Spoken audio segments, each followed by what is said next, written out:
is Corbin Vaughn. I'm the COO here.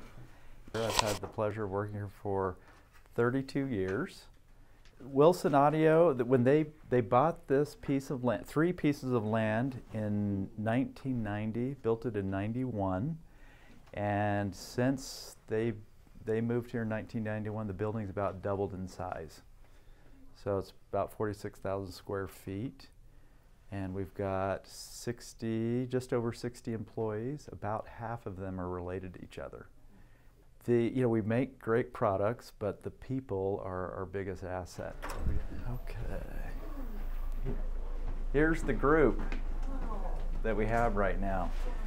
So if they have a gold dot, they're related to each other or somebody at the company. So these 2 individuals are brothers, for example. Yes. And then Jace has a son here and a son here. Wow. Joe has got a son, Tyler. Wow. And Jerem in customer service. He's got a daughter right here that works in capacitors. Wow. So the company that we purchased about 5 years ago. Ben, he's got a son and he's got a daughter as well. And then he's got a brother-in-law, Jerem, who works in engineering. So they originally moved from Oregon and started working for WilsonAudio. Yeah. And our tenure of people is between 11 and 12 years. So, and that's really important. When the company moved from California in 1992, there were about 18 employees. And we built the building such that we could house two different subcontractors inside. We used to have a subcontractor that painted the cabinets and a subcontractor that built the cabinets. But over the years, we've brought all of that in-house and more things in-house. We have 2 universities here, and so we can pull from about 60,000 students. And we'll have more in the summertime, and then they'll come back or they'll go to part-time. So it's great to have that. We have 13 individuals that travel 60 miles one way to work each day. And so those individuals will work 4 days a week and 10 hours a day. And then they have a longer weekend. So, but these important, people are important. Can't execute at the level that we're wanting to execute unless we have great people. And it takes 4 to 8 years to train within one department, and then we'll cross-train into other departments. So, for example, Joe Bills and Ben Mitchell have been here. The dates on here, 1998, 1999. They worked in the fabrication area where the big CNC machine is, and they would run that shop. We had a night shift and a day shift. And then after about 10 years, then they moved over to the final assembly area. So cross-training is another way that we are able to train our employees more and keep longevity with employees. Okay, these are the standards of each of the speakers that we build. And the craftspeople from this shop, when they build a speaker, they'll refer to these speakers. They also have build drawings, but these are completely accurate, 100%. So we have the Alex V, XVX, the WAN system, the Alita, which can hang on the wall or the ceiling, and then we have the other models over on this side. So we use 3 different composite materials. So this lighter material is one material. It's called S material, which you may have already talked about, but that was originally used in the Sasha. And so those are the same. They do change color over time. So this one is the same color as the same material as this one, for example. The X material, we've gone through a lot of iterations, but that was first originated in the X1 Grand Slam. And so that's evolved over the years, but it's this darker material. So this darker material comes into us in blocks and sheets from 3/8 inch thick up to 4 inches thick, depending on the application. And it's gloss black, but when they sand it and when they spray it with this guide coat that's gray in color, it changes the color. And so that helps us to ensure that it's met the flatness specification and the roundovers as well. We machine on both sides of the speakers. It used to be that they were just flat, but you know, to get these angles and things, we're machining on the inside to make sure the dados and everything fit together, and then on the outside to do all of the sculpting.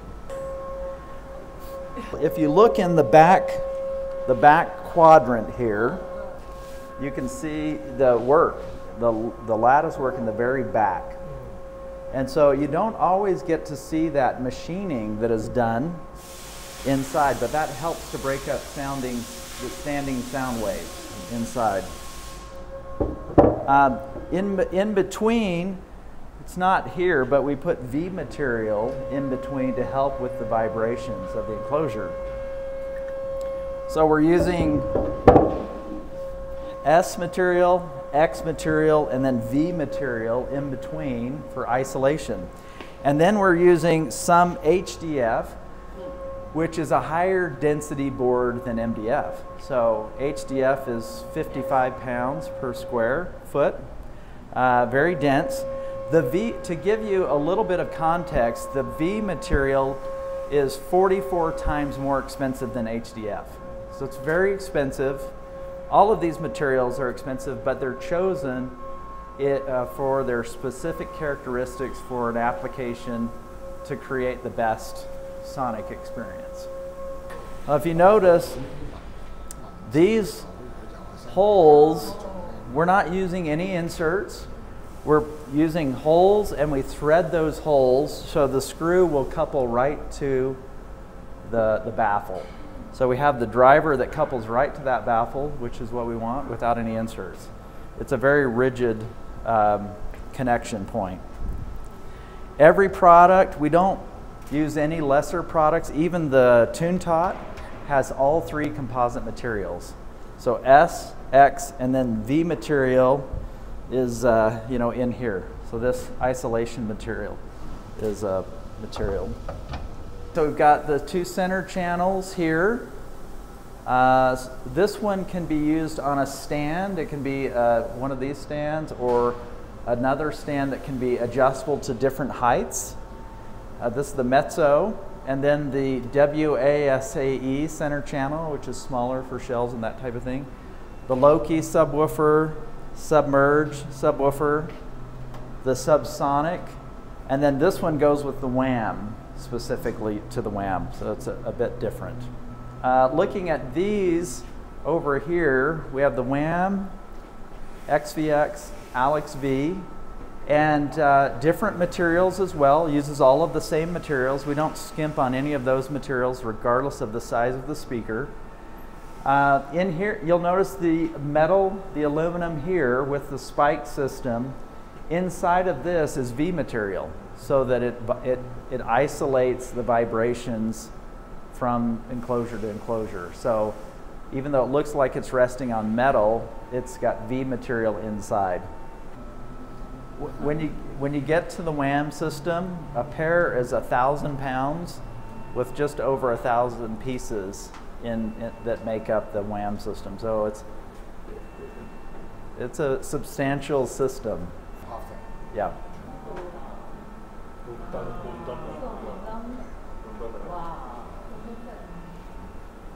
In the development process, they're measuring.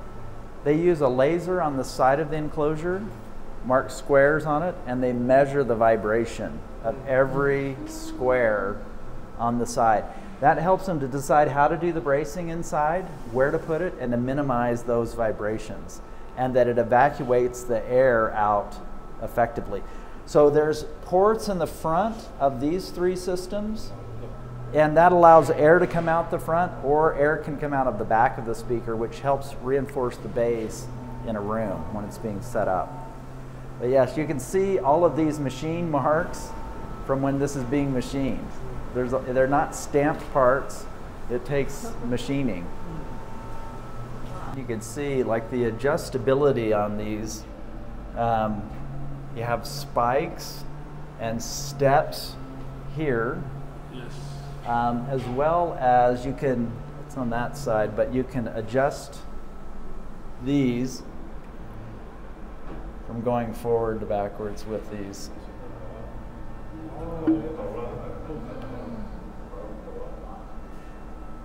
And that's the same with this system as well.